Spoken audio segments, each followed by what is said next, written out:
Pernah diremehin orang terus jadi ria? Saya pernah ngisi di beberapa masjid agung. Ada kan kalau di daerah-daerah tuh kalau saya ngisi kadang-kadang panitia mintanya di masjid agung. Kan DKM Masjid Agung rata-rata nggak main Instagram ya. Mereka nontonnya TV. Jadi karena saya qadarullah nggak pernah masuk TV, nggak kenal. Ini Ustadz siapa sih? Ada nggak di Damai Indonesiaku? Nggak ada. Oh biasa aja.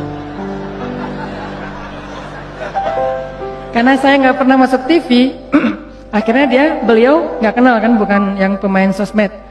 Dan dari situ mulai ada ngeremehin. Panitia nawarin tempat, mereka bilang, udah biasa aja lah, nggak usah terlalu heboh, paling juga jamaahnya nggak setengah masjid, katanya.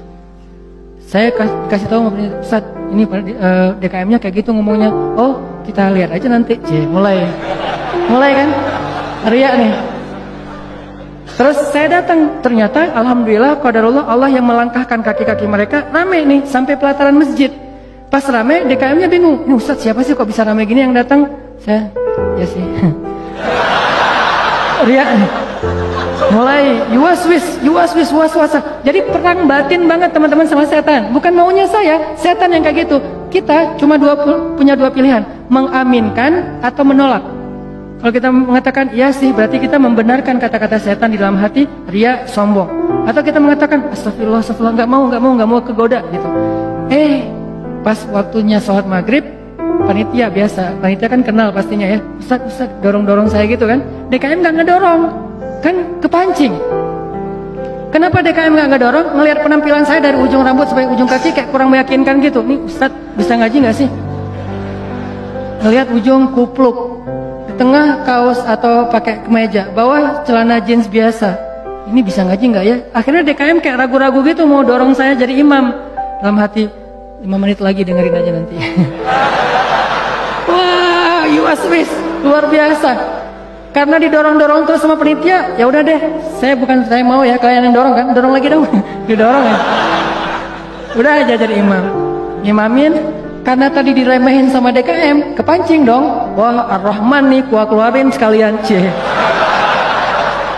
Kenapa ngeluarin Ar-Rahman? Favorit, kartu as lah. Kan DKM-nya kayak ragu-ragu gitu. Sampai saya bilang, soft dirapatkan, diluruskan. Saya nggak mau pakai bahasa Arab, walaupun nggak bisa. Soft diluruskan dan dirapatkan gitu. Terus DKM-nya masih gini-gini, ragu-ragu gitu. Dalam hati saya, ya bentar lagi, tenang aja.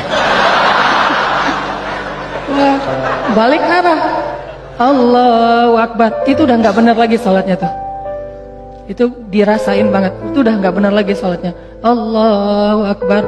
Begitu selesai Al-Fatihah, gimana Pak? Udah dengar? Terus masuk Ar-Rahman, serak pula. Aduh, serak, suaranya hilang, segala macam. Aduh, itu nyesel banget tuh, nggak bisa show off ya.